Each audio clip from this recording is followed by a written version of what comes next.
Hey everybody, welcome to the Sky Lounge. Here to review some Lakers action as we win 117-105 against the Memphis Grizzlies at Staples Center. And boys and girls, before we get on with the review, the Lakers do have a bit of a schedule update. Yes, the Clippers game has finally been decided, the game that was supposed to take place on January 20th. But of course, with the death of Kobe Bryant, Gianna, the Altobelli families that are involved, Chester, Mouser, Zabayan. So, you couldn't have basketball at that time, right? So the NBA has finally figured out the schedule, and the Lakers are going to be playing a back-to-back-to-back game from April 7th to April 9th. So here we go with the schedule. The Golden State Warriors on April 7th, which was originally stated to be on April 9th, and the Chicago Bulls on April 8th, originally scheduled to be on April 7th, and the Clippers, originally scheduled to be on January 20th, is now going to be on April 9th. So be on the lookout for that, boys and girls. Hopefully the Lakers can round into good form. And honestly, this game was kind of the epitome of the typical Lakers that we've been watching. You know, they can have a lead and then they just kind of sit back a little bit careless, and then boom, all of a sudden it just fucking works, right?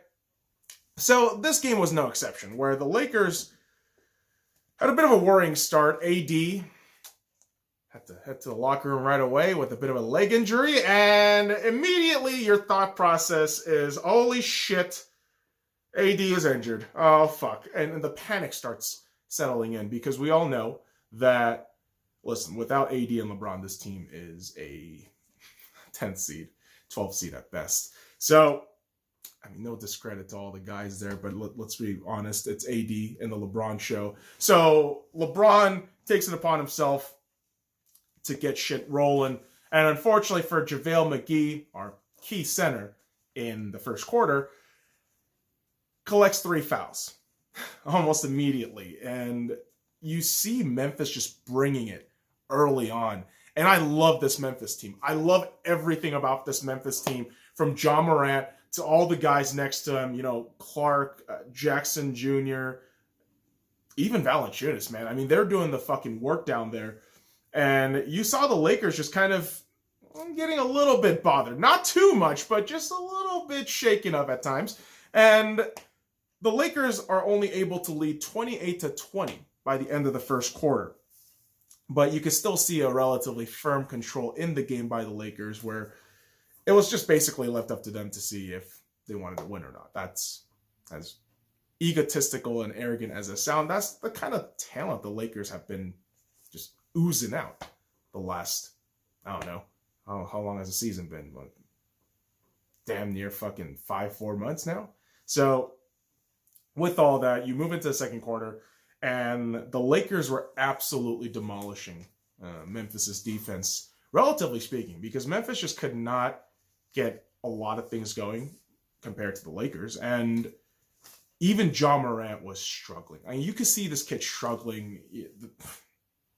Jesus Christ. At one point in this game, when he gets blocked by Dwight Howard, it's so funny, but harrowing to watch. Why would you do that? That child just came into the league.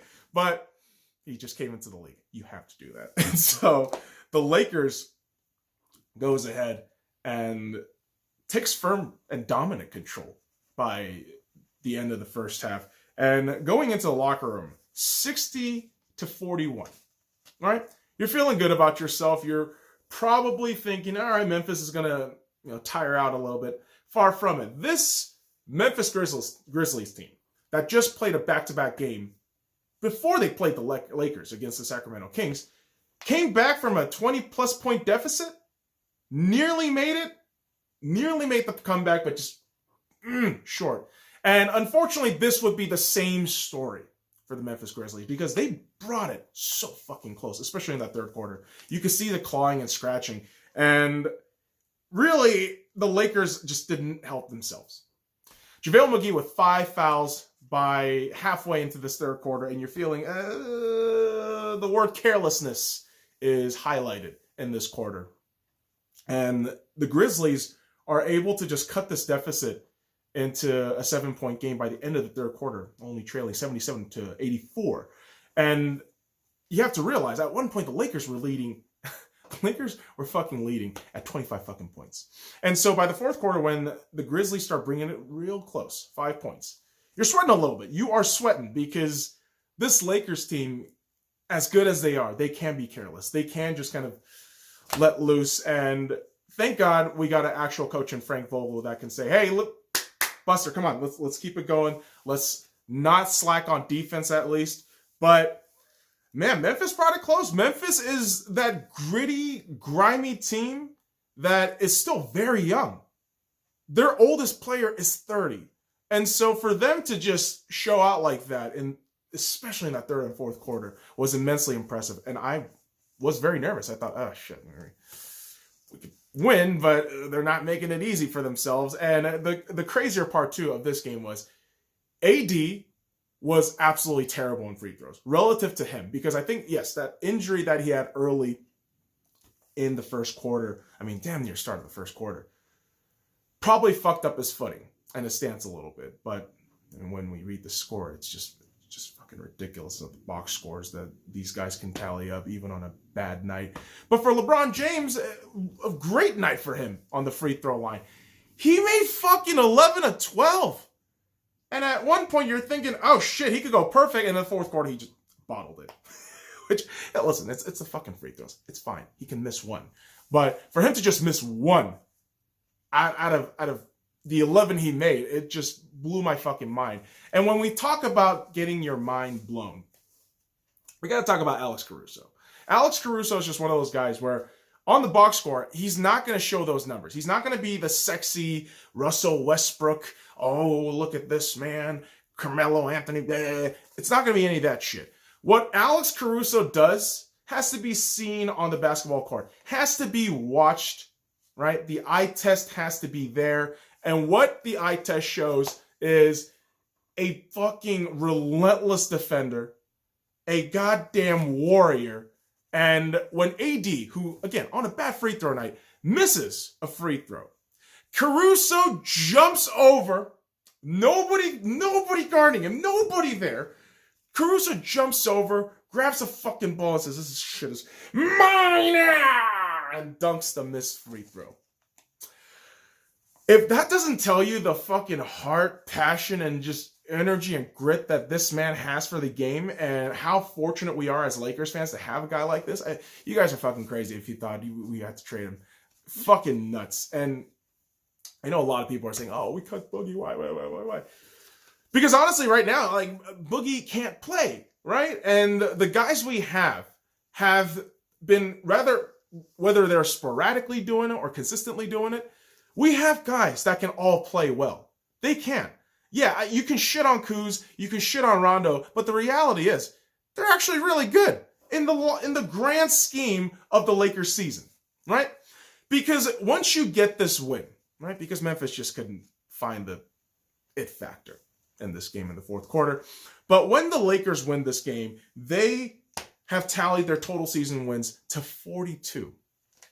You know, before the season started, I actually said, if the Lakers win 42 games, I will be happy. I will find that clip for you, boys and girls. I will eventually find that clip for you. But holy shit, the Lakers actually got 42 wins. And mathematically speaking, you are officially above 500.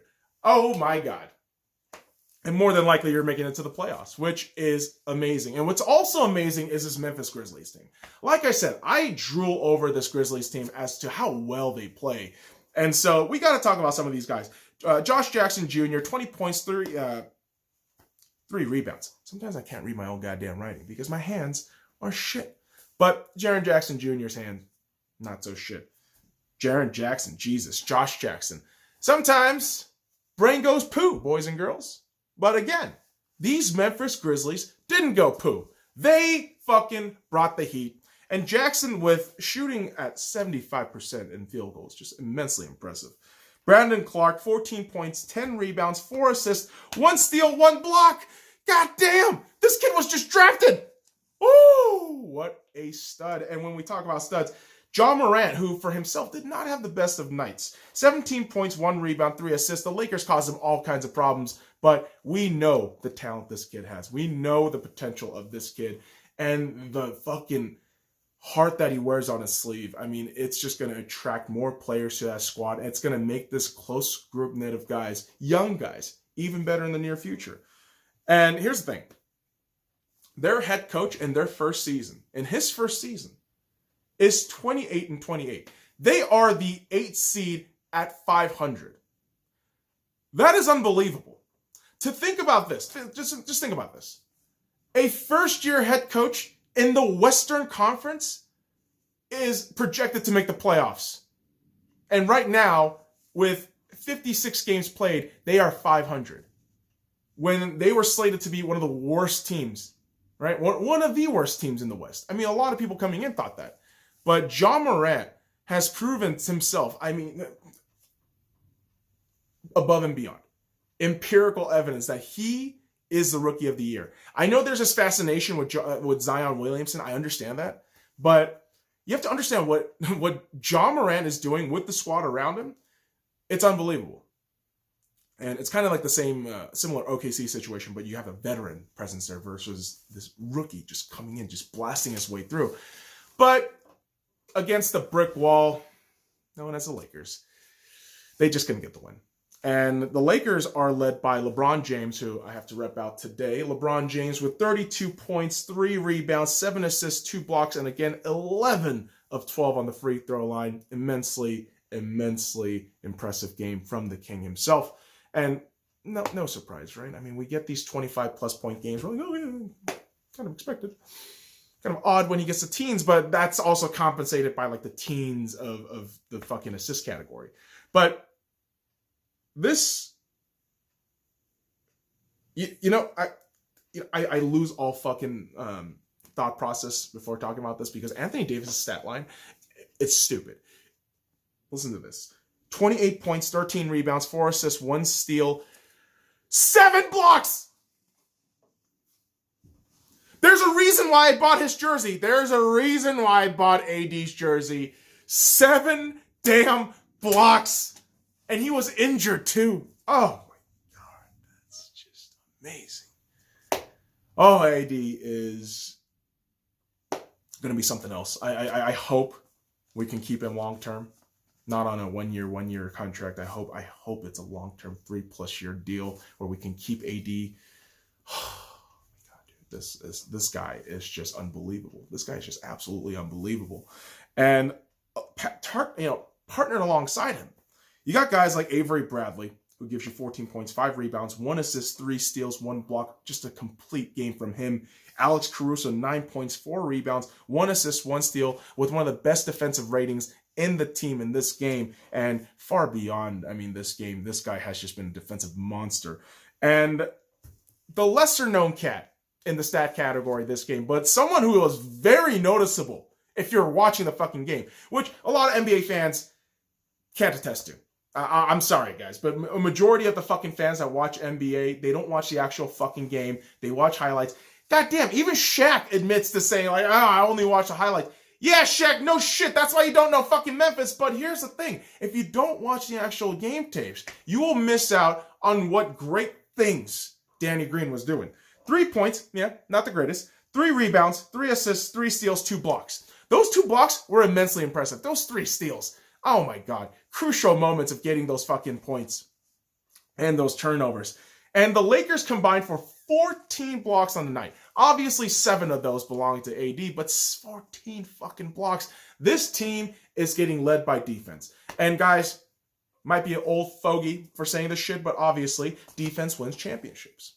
And the Lakers, the biggest difference with the Lakers with the last 7 seasons, I mean, bar from the Kobe Bryant injury, it's the goddamn defense.